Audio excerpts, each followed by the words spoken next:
that's to scratch the surface a little farther.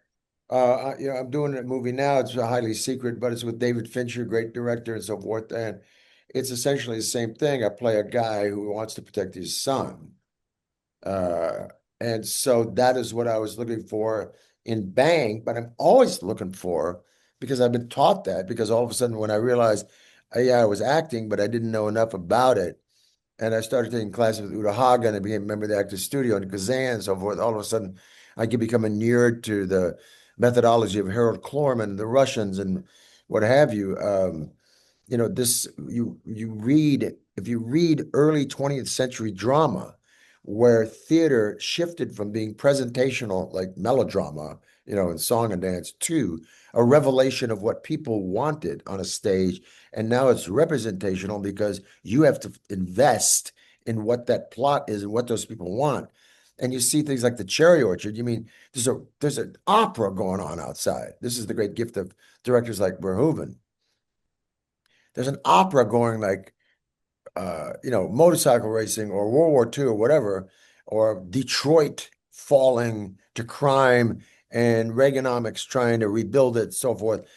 That's the opera. But in the middle of the Chekhov and the Cherry Orchard, for instance, Lopakhin just wants his land, right? He wants to be resolutely heralded or validated, by getting this land. He give an S about what's going on outside. And in the middle of the cherry orchard, there's a Russian kid falls in the garden with a gun. And they go, "Who there for you?" And he says, "I'm fighting." "What are you fighting?" He says, "The war and the revolution."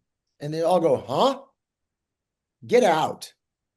So that's why Chekhov called them comedies. Because like Seinfeld, it's a bunch of guys in their own little cocoon and women, picking their own psychological navel, while outside the world is shifting, but they don't care. And so that's what I'm looking for outside the opera. Mhm. What does one guy really want? What is his little personal jam? What is his what does Bill Lee want in the realm of Tangiers and addiction?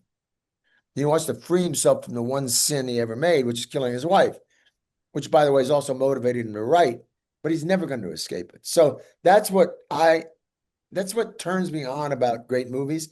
That's what turns me on about a good role.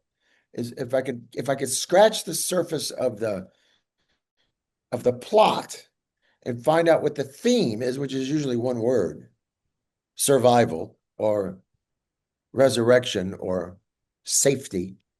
Then I can find out what my character wants. But I got to take the lid off the thing. I got to take the skin off the thing.